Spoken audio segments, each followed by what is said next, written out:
Hello, I'm Shaun from the team at St John's School. Now currently we're working our way through Jesus' Sermon on the Mount from the Gospel according to St Matthew. Today's reading is Matthew chapter 5, starting at verse 17. Do not think that I've come to abolish the law or the prophets. I've not come to abolish them, but to fulfil them. I tell you the truth, until heaven and earth disappear, not the smallest letter, not the least stroke of a pen will by any means disappear from the law until everything is accomplished. Anyone who breaks one of the least of these commandments and teaches others to do the same will be called least in the kingdom of heaven. But whoever practices and teaches these commandments will be called great in the kingdom of heaven.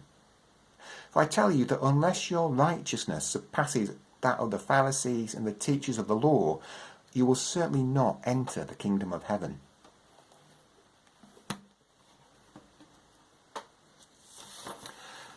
Now, those words come from early on in Jesus' teaching.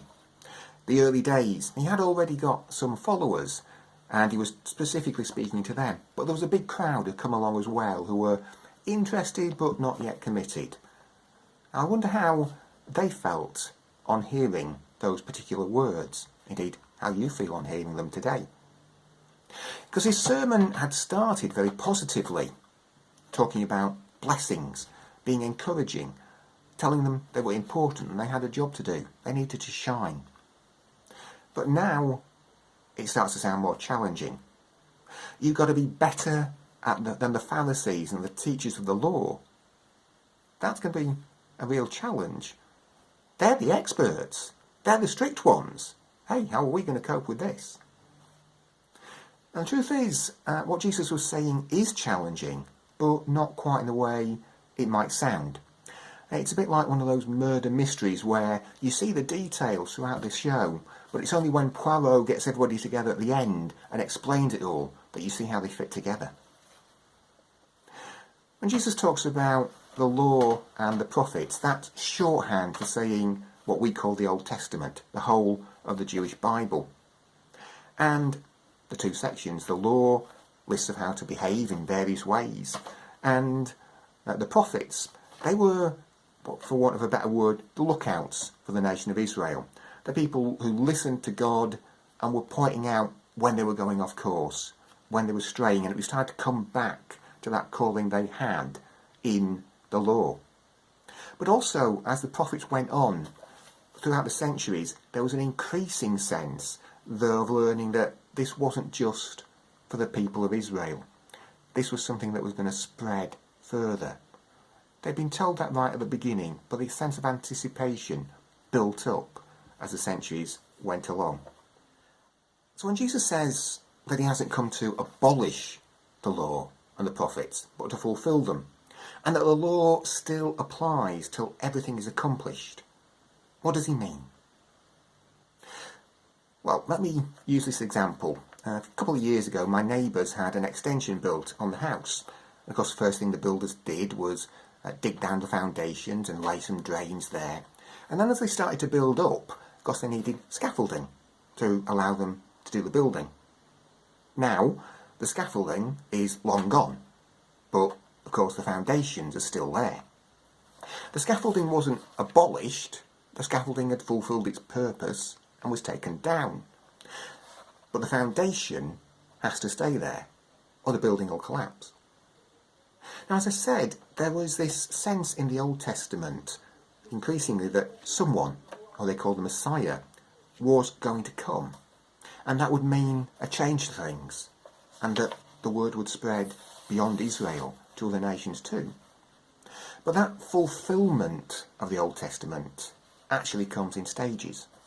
Firstly, when Jesus was born, then as he started his teaching, and then particularly in his death and resurrection, followed by him sending the Holy Spirit onto the church.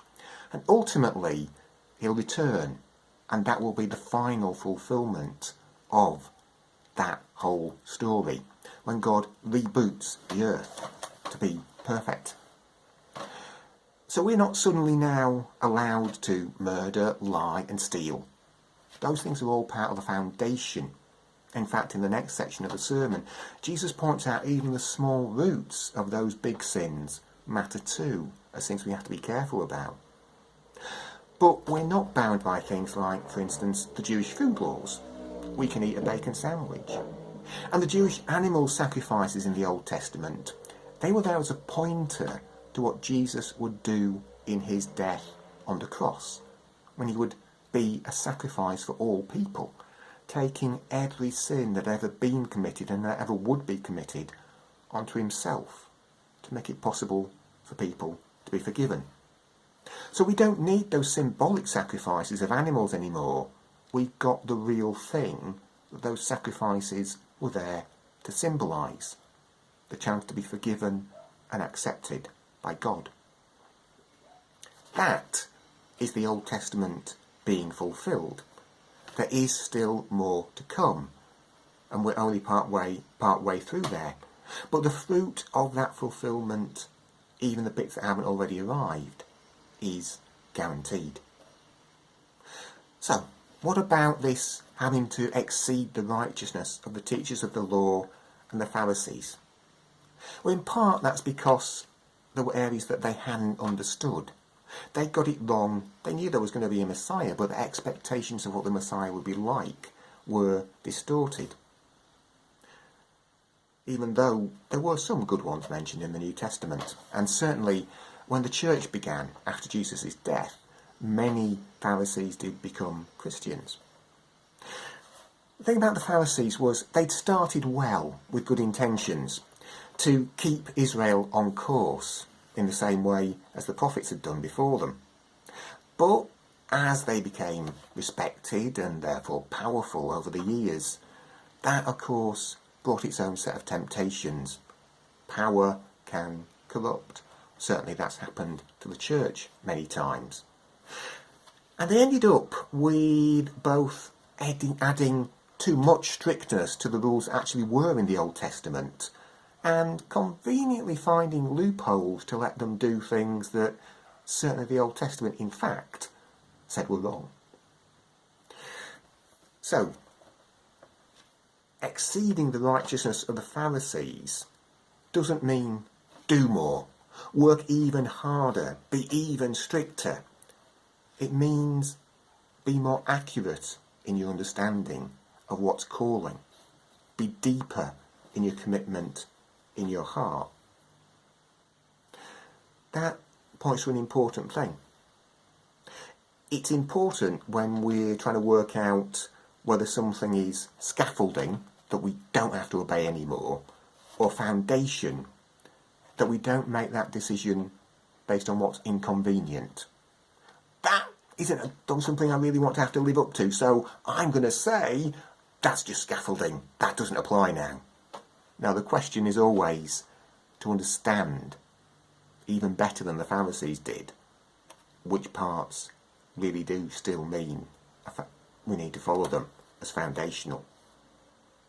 What's true above all is that at the heart of both the Old Testament and the New Testament wasn't just rules and laws. If we only got rules and laws, it's a struggle to obey them, and we always fail somewhere. And then there's no backup.